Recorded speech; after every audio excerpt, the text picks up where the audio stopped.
अस्सलामुअलैकुम। मेरा नाम सैयद वकार हुसैन शाह है और मैं आपको अपने यूट्यूब चैनल वकार वेल विशर में खुश आमदीद कहता हूँ और अपनी क्लास का आगाज़ सूरह बकरा की आयत नंबर 194 से लेकर 196 तक करते हैं। तर्जमा। हुर्मत वाले महीनों के बदले हैं और हुर्मतें अदले बदले की हैं। जो तुम पर ज़्यादती करे तुम भी उस पर उसी की मिसल ज़्यादती करो जो तुम पर की है, और अल्लाह ताला से डरते रहा करो और जान रखो कि अल्लाह ताला परहेज़गारों के साथ है। अल्लाह ताला की राह में खर्च करो और अपने हाथों हलाकत में ना पड़ो और सलूक व एहसान करो। अल्लाह ताला एहसान करने वालों को दोस्त रखता है। हज और उम्र को अल्लाह ताला के लिए पूरा करो। हाँ, अगर तुम रोक लिए जाओ तो जो कुर्बानी मुयस्सर हो उसे कर डालो और अपने सर न मुंडवाओ जब तक कि कुर्बानी गाह तक न पहुँच जाए। अलबत्ता तुम में से जो बीमार हो या उसके सर में कोई तकलीफ़ हो जिसकी वजह से सर मुंडवा ले तो इस पर फिदिया है, ख्वाह रोज़े रख कर ले ख्वाह सदका दे दे, ख्वाह कुर्बानी करे। बस जब तुम अमन की हालत में हो तो जाओ। जो शख्स उम्रे से लेकर हज तक तमता करे बस उसे जो कुर्बानी मुयस्सर हो उसे कर डाले। जिसे ताकत ही ना हो तो वो 3 रोज़े तो हज के दिनों में रख ले और साथ वापसी में ये पूरे 10 हो गए। ये हुक्म है उनके लिए जो मस्जिद हराम के रहने वाले ना हों। लोगों, अल्लाह ताला से डरते रहो और जान लो कि अल्लाह ताला सख्त अजाब करने वाला है। सदक़ल्लाहुल अज़ीम। प्यारे बच्चों, आज की क्लास में एक्सरसाइज 5.1 क्वेश्चन नंबर 3 और 4 के तमाम पार्ट्स को सॉल्व करेंगे। तो वीडियो को शुरू करने से पहले हमें कमेंट सेक्शन में लाजमी बताएं कि आप हमारी वीडियो कहाँ से देख रहे हैं और आप किस कॉलेज में पढ़ते हैं। तो चलते हैं अपने क्वेश्चन की जानिब। Number 2, evaluate the limits of the following. ये बिल्कुल ऐसे ही है जैसे हमने चैप्टर नंबर 2 में सॉल्व किया है। सबसे पहला काम तो ये है कि इस लिमिट को सबके साथ अप्लाई करें। Limit t approaches to 1 3t I components plus limit t approaches to 1 e की power 2t j components plus limit t approaches to 1 sin pi t k components. अब आपके पास ये होगा, जहाँ जहाँ आपके पास t है वहाँ पे हमने क्या करना है, सिंपल 1 पुट कर देना है। तो ये आपके पास आ जाएगा 3, t की जगह 1, ये आपके पास आ गया I components plus e 2 into T की जगह आ जाएगा 1, ये आ गया j components plus sine pi into T यानी कि 1, ये आपके पास आ गया k कंपोनेंट्स। तो ये आपके पास आ जाएगा 3i प्लस e की power 2t j plus sine pi k। अगर हम कैलकुलेटर पे साइन पाई यानी कि साइन 180 को चेक करें, यानी कि sine pi equal to sine 180, तो ये आपके पास होता है 0, यानी कि साइन 180 ये आपके पास आ जाएगा 0 के इक्वल आ जाएगा। तो ये आपके पास आ जाएगा 3i प्लस e की पावर 2t, ये आ गया j components plus sine pi आपके पास जो होता है ये आपके पास होता है 0, ये आपके पास आ गया k कंपोनेंट। तो फाइनल आंसर आ जाएगा 3i प्लस e की पावर 2t, ये आ गया j कंपोनेंट्स, और ये हमारे पास इसका फाइनल आंसर है। चलते हैं इसके पार्ट बी की जानिब।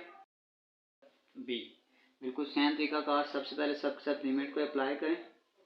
t अप्रोचेज टू 1, यह आ जाएगा t cube minus 1 divided by t minus 1 I components plus limit t approaches to 1 t का square minus 3t plus 2 divided by t का square plus t minus 2 plus ये आपके पास आ जाएगा लिमिट t अप्रोचेज टू 1, ये आ जाएगा t का स्क्वायर प्लस 1 e की पावर t माइनस 1, ये आपके पास आ गया k कंपोनेंट। इसका मैं नाम देता हूँ स्टार इक्वेशन का। मेरे पास थोड़ा बोर्ड छोटा है अब 1 बाय 1 में एक एक को सॉल्व करके इसका आंसर यहाँ पे पुट करूँगा।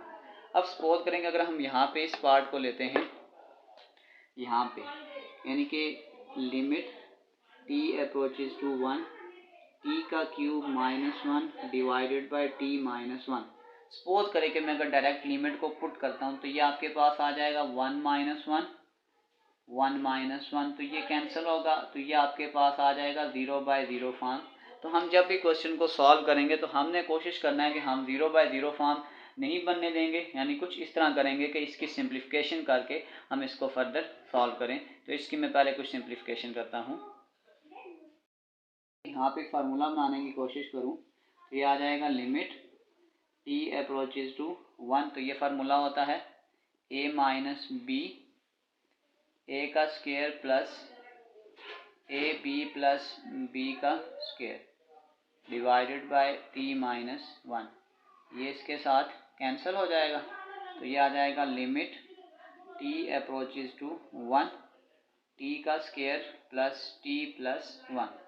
अब मैं अगर लिमिट को पुट कर देता हूँ तो ये आ जाएगा 1 का स्क्वायर प्लस 1 प्लस 1, तो ये आ जाएगा 1 plus 1 plus 1 which is equal to 3।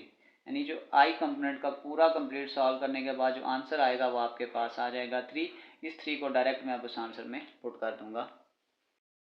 Part का जो कंप्लीट आंसर आ गया वो आ गया है 3, ये आ गया आई कंपोनेंट। अब इसी तरीकेकार से मैं अब इसको भी सिंप्लीफाइड करता हूँ। तो अगर मैं इसको सिंप्लीफाइड बनाने की कोशिश करूँ तो ये आ जाएगा limit t approaches to 1 t का square minus 3t plus 2 divided by t का स्क्वायर प्लस t माइनस 2। अगर मैं स्टार्ट में लिमिट को पुट करता हूँ 1 का square 1 minus 3 plus 2 divided by 1 plus 1 minus 2, ये 2 और 1 3 इस 3 से कैंसिल और ये 2 इस 2 से कैंसिल, तो ये आपके पास बन जाएगी 0 बाय 0 फॉर्म। इसका मतलब पहले हम इसकी सिंप्लीफिकेशन करते हैं कि ये 0 बाय 0 फॉर्म ना बने। यहाँ से इसकी फैक्टराइजेशन करने की कोशिश करूँ, आ जाएगा limit t approaches to 1, 2 1 or 2, 2 और 1 3 आ जाएगा। ये आ जाएगा t का square minus T minus 2t plus t आ जाएगा प्लस 2 डिवाइडेड बाय, नीचे भी इसी तरीके से सॉल्व करेंगे, 2 1 आर 2, 2 में से 1 निकालेंगे 1, आ जाएगा t का square plus 2t minus t minus 2। फिर इसी तरीके से लिमिट t अप्रोचेज टू 1, यहाँ से t कॉमन करें, आ जाएगा t माइनस 1 माइनस 2 कॉमन करें तो t माइनस 1। बिल्कुल इसी तरीके से t कॉमन करें तो यह आ जाएगा t प्लस 2 माइनस 1 कॉमन करें तो t प्लस 2। तो ये आपके पास आ जाएगा लिमिट t अप्रोचेज टू 1, ऊपर आपके पास आ जाएगा t माइनस 1 t माइनस 2, नीचे आ जाएगा t प्लस 2 और t माइनस 1, ये इसके साथ कैंसिल हो जाएगा। लिमिट t अप्रोचेज टू 1 आ जाएगा t माइनस 2 और लिमिट को नीचे भी लगा लें, लिमिट t अप्रोचेज टू 1 और ये आपके पास आ जाएगा t प्लस 2। अगर मैं यहाँ पे आप लिमिट को पुट करता हूँ तो ये आ जाएगा 1 माइनस 2 डिवाइडेड बाय 1 प्लस 2, तो इसका आंसर आपके पास आ जाएगा -1 डिवाइडेड बाय 3। इसका मतलब ये जो आपके पास j कंपोनेंट था, इस सारे कंपोनेंट का आंसर आपके पास आ जाएगा -1 बाय 3। आपके पास आ जाएगा -1 बाय 3, ये आपके पास आ गया j कंपोनेंट। अब इसी तरीके से हम इस कंपोनेंट को भी सॉल्व करते हैं। अगर हम उसको कंपोनेंट को सॉल्व करेंगे तो ये आ जाएगा लिमिट t अप्रोचेज टू 1, ये आपके पास आ गया t का स्क्वायर प्लस 1 इंटू ई की पावर t माइनस 1, ये आपके पास k कंपोनेंट है। अगर मैं यहाँ t को पुट करता हूँ तो ये आ जाएगा 1 का स्क्वायर प्लस 1, फिर ये आ जाएगा e की पावर t की जगह आ गया 1 माइनस 1, साथ ही आ जाएगा k कंपोनेंट, तो 1 का स्क्वायर 1, ये आ जाएगा 1 प्लस 1 इंटू ई की पावर 0, ये आ जाएगा k कंपोनेंट।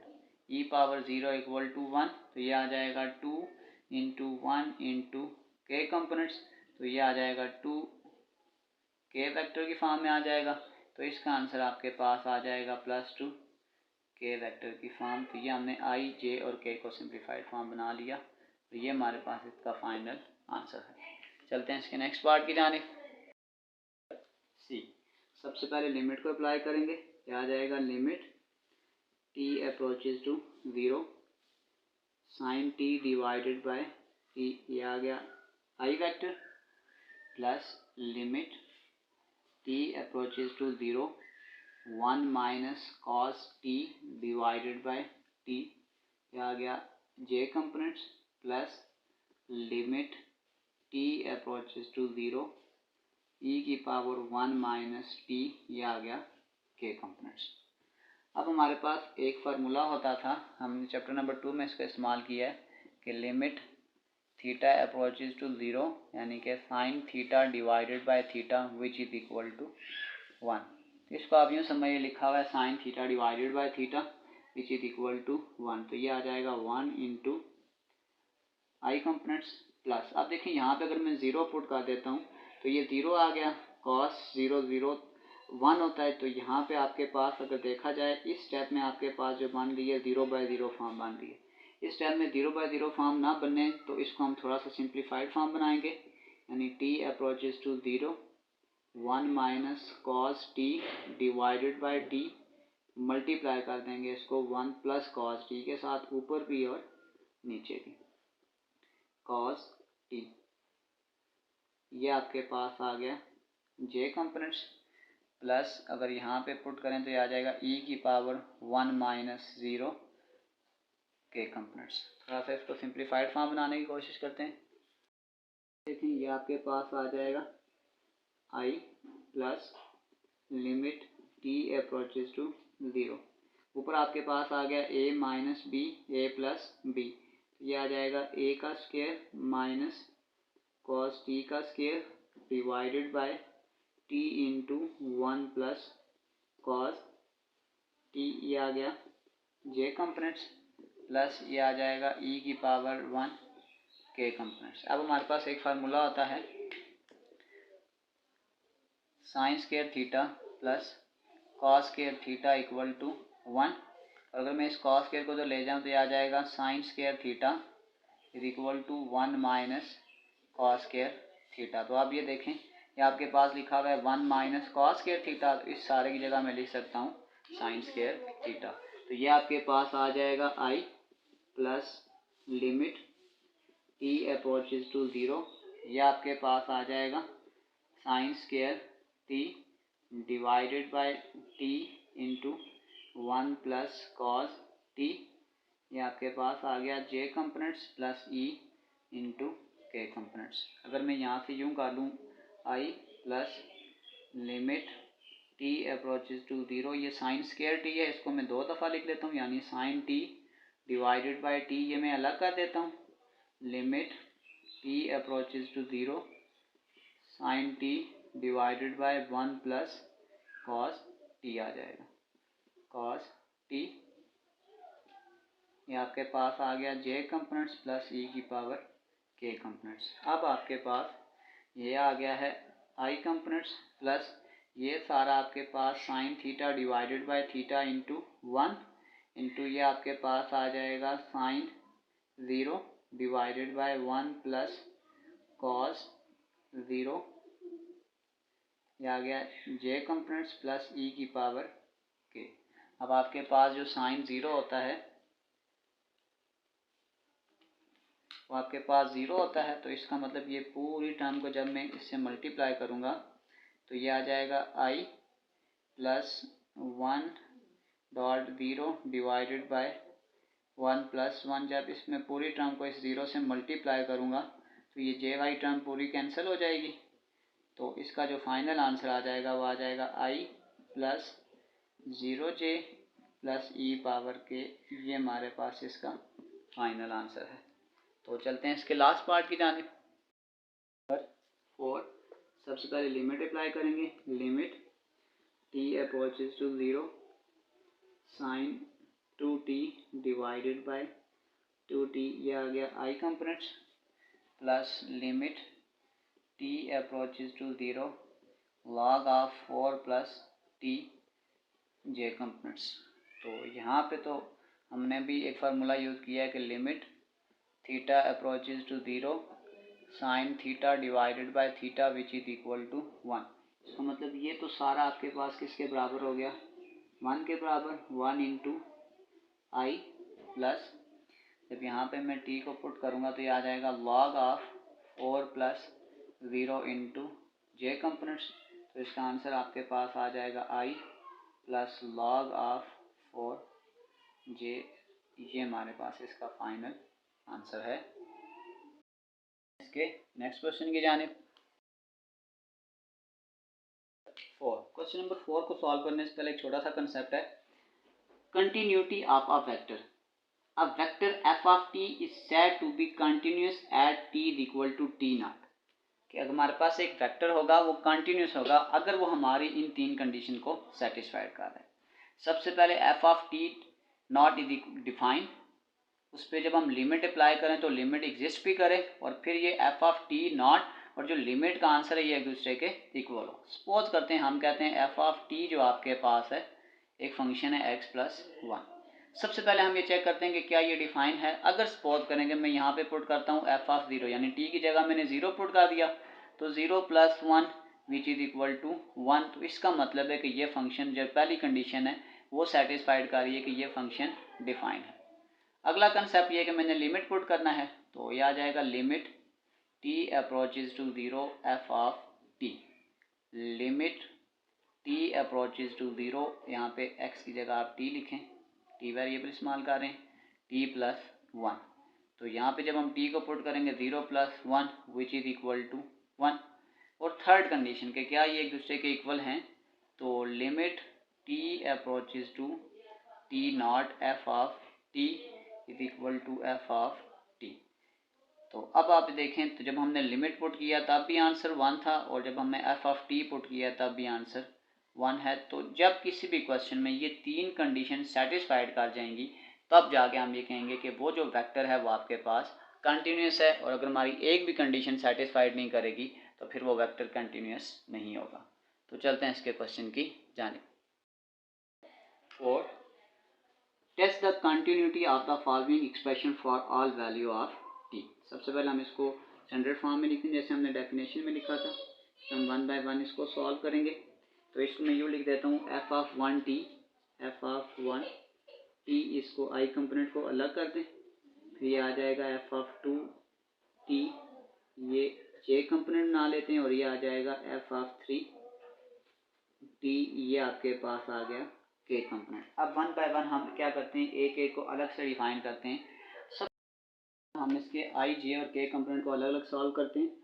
अगर मैं करता हूँ f1 ऑफ t, यानी अगर मैं इसका i कंपोनेंट लूँ तो ये आपके पास आ गया t।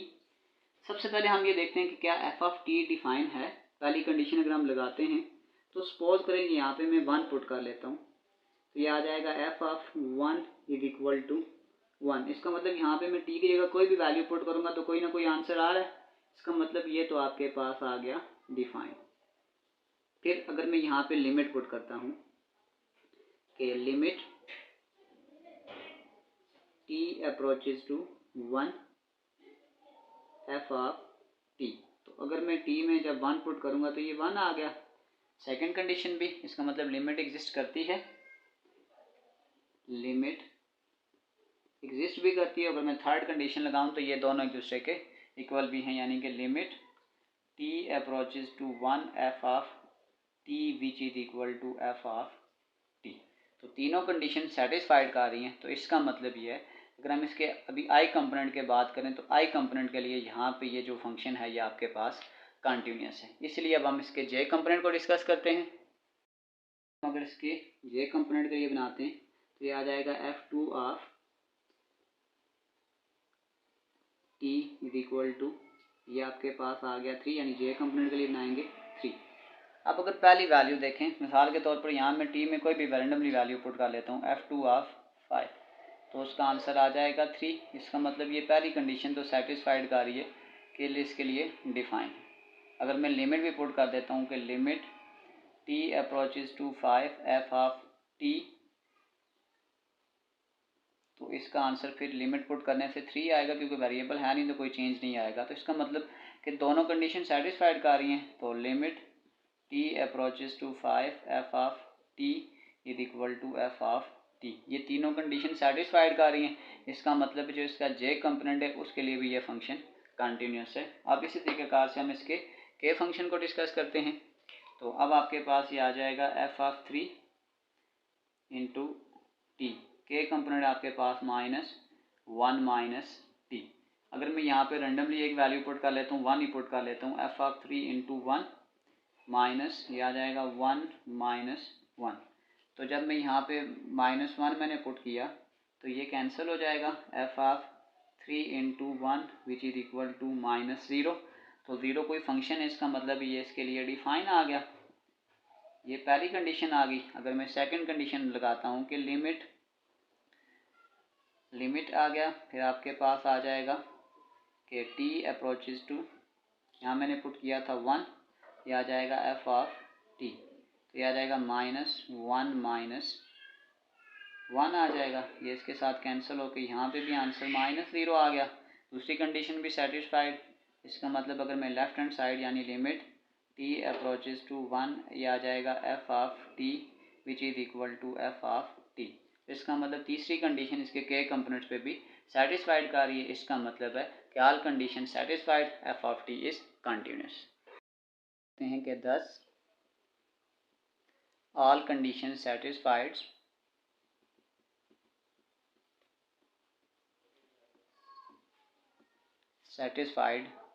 So f of t, आपकी वेक्टर फॉर्म था ti plus 3j minus 1 minus t k, so f of t, all condition satisfied, so f of t is continuous। चलते हैं इसके नेक्स्ट पार्ट की जानिब। 2, तो ये आपके पास आ जाएगा g ऑफ t, तो इसको हम यूँ लिख सकते हैं कि g of 1 t i components plus g of 2 t j components. तो इसमें दो ही कंपोनेंट्स हैं। अब इसको हम 1 बाय 1 सॉल्व करते हैं। तो सबसे पहले अगर हम लेते हैं g ऑफ 1 t, यानी अगर मैं इसको i कंपोनेंट्स के लिए लेता हूँ तो ये आपके पास आ जाएगा t। तो सबसे पहले अगर हम इसकी पहली कंडीशन देखें तो अगर मैं यहाँ पे t की कोई भी वैल्यू पुट कर देता हूँ, मिसाल के तौर पर g ऑफ 2, तो आंसर 2 आ जाएगा। इसका मतलब है कि ये तो डिफाइन है, पहली कंडीशन तो सेटिस्फाइड कर रहा है कि ये वैल्यू इसके लिए डिफाइन है। अगर मैं लिमिट पुट कर देता हूँ, limit t approaches to 2 g of t is equal to limit t approaches to 2 into t आ जाएगा। इसका आंसर आपके पास आ गया 2। इसका मतलब है दूसरी कंडीशन भी सेटिस्फाइड कर रही है और फिर तीसरी भी कर लेगी, limit t approaches to 2 g of t is equal to g of t। तो इसका मतलब है ऑल कंडीशन सेटिस्फाइड। तो g ऑफ t जो इसके i कंपोनेंट्स के लिए है वो तो कंटिन्यूस है। अब हम इसके j कंपोनेंट को डिस्कस करते हैं। अगर मैं इसके j कंपोनेंट को डिस्कस करता हूँ तो ये आपके पास आ जाएगा g of 2 t is equal to k, और k आपके पास आ गया माइनस t की पावर -1। तो इसका मतलब मैं इसको लिख सकता हूँ -1 बाय t। अब यहाँ पे आप सिर्फ एक चीज़ देखें कि अगर फॉर एग्जांपल मैं यहाँ पे 0 पुट कर देता हूँ, तो मैं अगर ये पुट करता हूँ कि g of 2 is equal to 0, तो ये आ जाएगा -1 डिवाइडेड बाय 0। तो इस केस में ये आपके पास क्या हो जाएगा, अनडिफाइंड हो जाएगा। इसका मतलब 0 के अलावा मैं कोई भी वैल्यू पुट करूँगा तो फंक्शन कंटिन्यूस होगा। सिर्फ 0 पुट करने से ये वाला फंक्शन कंटिन्यूस नहीं होगा। तो हम इसको सोल्यूशन सेट की फॉर्म में लिखते हैं। कह सकते हैं कि thus g of t is continuous for r value या for all real value except 0, कि जब हम 0 पुट कर रहे हैं तो ये अनडिफाइंड में जा रहा है, तो कंटिन्यूस की कंडीशन को सेटिस्फाइड नहीं करेगा।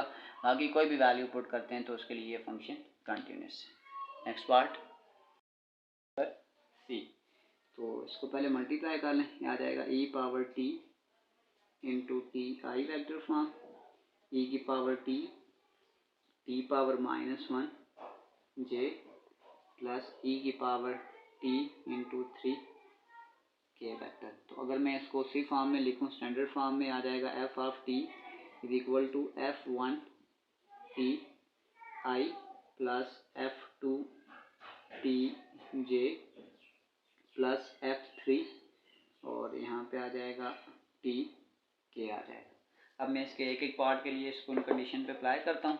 सबसे पहले मैं करता हूँ अगर एफ ऑफ 1 टी, अगर मैं इसका आई वेक्टर की फॉर्म लेता हूँ तो ये आपके पास आ जाएगा ई की पावर टी इंटू टी, करके इसको रिमूव कर देते हैं। अब मैं यहाँ पे टी की कोई भी वैल्यू पुट कर देता हूँ, F1 of 2 is equal to E की पावर 2 इंटू 2। तो इसका मतलब ये आपके पास डिफाइन है, कोई ना कोई आंसर आ रहा है। अगर मैं लिमिट पुट करता हूँ, limit T approaches to 2 F1 of t is equal to limit T approaches to 2, ये आ जाएगा एफ ऑफ टी, तो ये यही आ जाएगा ई की पावर 2 इंटू 2। तो इसका मतलब ये है कि limit T approaches to 2 F1 of t which is equal to t. इसका मतलब है कि आई कंपोनेंट के लिए तो ये तीनों कंडीशंस क्या कर रही हैं, सेटिस्फाइड कर रही हैं। अब अगर हम इसके सेकंड कंपोनेंट को देखें तो वो आपके पास आ जाएगा F2 of t is equal to, ये आपके पास आ जाएगा ई की पावर टी, और ये जो टी की पावर -1 है इसका मतलब ये आ जाएगा ई की power T divided by T. तो अब जैसे ये डिनोमिनेटर में टी आ गया है, तो अगर मैं यहाँ पे 0 पुट करता हूँ, क्योंकि ये 0 के लिए अनडिफाइंड हो जाएगा, यानी मैं अगर ये पुट कर देता हूँ एफ ऑफ 2 0, तो ये आपके पास आ जाएगा E power 0 divided by 0 which is equal to undefined. तो इसका मतलब है कि हम ये कह सकते हैं कि f of 2 T is discontinuous when t is equal to 0, और बाकी सब वैल्यू के लिए ये कंटिन्यूस होगा। इसीलिए कहते हैं इसका थर्ड पार्ट अगर हम देखें तो ये आ जाएगा एफ ऑफ 3 टी, अगर 3 जे का के का वेक्टर लें तो ये आ जाएगा ई की पावर टी इंटू 3। तो ये बिल्कुल ऐसे ही है जैसे हमने एफ ऑफ 1 को सॉल्व किया, तो ये इसी तरीक़ेकार से जस्ट टी की वैल्यू में यहाँ 3 आ जाएगा, कोई इतना बड़ा फ़र्क नहीं है। तो इसका मतलब ये हो गया कि अब हम ये कह सकते हैं कि f of t is define, अगर सोल्यूशन सेट की फॉर्म में लिखें तो हम यूँ कहेंगे कि f of t is define for all real values except t is equal to 0। F of t is define for all, अब हम यूँ कह सकते हैं f of t is continuous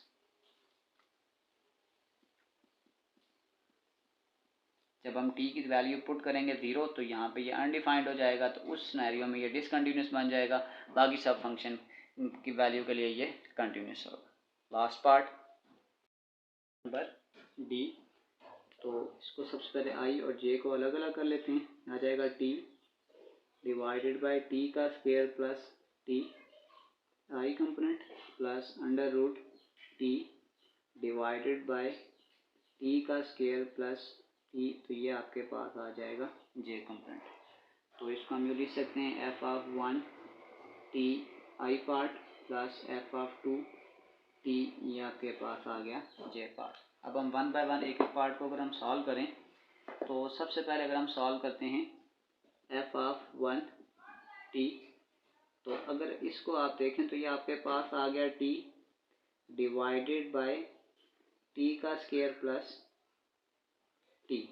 तो अब अगर आप यहाँ पे देखें, मैं इसको एक स्टेप यहाँ से और भी कर सकता हूँ, टी डिवाइडेड बाय, अगर मैं यहाँ से एक टी कॉमन कर लूँ तो ये आ जाएगा टी प्लस 1।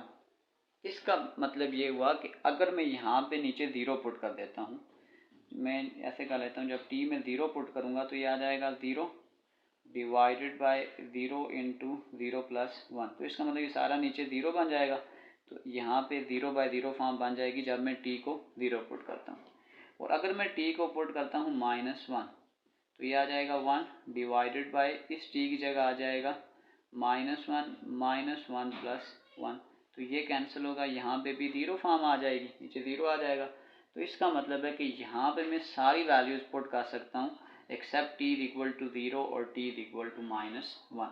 तो यहाँ पे मैं लिख सकता हूँ कि f of 1 t is continuous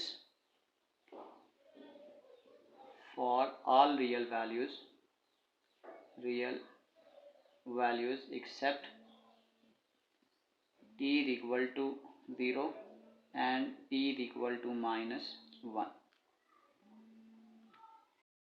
second part देखें कि f ऑफ 2t, तो वो आपके पास आ गया √t डिवाइडेड बाई, इसको मैं ये चीज़ लिख सकता हूँ कि t इंटू टी प्लस 1। तो डिनोमिनेटर में तो ये सारा क्राइटेरिया सेम है, इसका मतलब डिनोमिनेटर के लिए ये t इज इक्वल टू 0 और t इज इक्वल टू -1 के लिए तो ये कंटिन्यूस नहीं होगा। लेकिन अब इसमें एक चीज़ और है, अब आपके पास ऊपर √t है, तो अगर मैं √t में कोई भी नेगेटिव वैल्यू पुट करूँगा तो वो आयोटा की फॉर्म में चला जाएगा। तो इसका मतलब ये है कि मैं यूँ लिख सकता हूँ कि f of 2t is continuous for all positive value, या इसको ऐसे लिख लेते हैं for all real values, for all real values except, इसको अब यूँ लिख लें कि t इज इक्वल टू 0 और ये -1 उसकी नेगेटिव वैल्यू में आ जाएगा and t is equal to negative value. यानी कि अगर मैं इसमें 0 भी पुट करता हूँ, -1 ऑलरेडी नेगेटिव क्राइटेरिया में आ जाता है, क्योंकि अंडर रूट के अंदर मैं कोई भी वैल्यू को नेगेटिव पुट करूँगा तो वो उसको आयोटा की फॉर्म में लेके चला जाएगा। तो अब हम इसका फाइनल अगर आंसर लिखने की कोशिश करें तो फिर मैं कह सकता हूँ कि g of t is continuous for, क्योंकि ये वाला सिनेरियो तो ऑलरेडी इसके अंदर आ जाता है, तो मैं कह सकता हूँ कि for all positive value, for all positive values except 0, या इसको ऐसे भी लिख सकते हैं for all positive real values except 0 and negative value.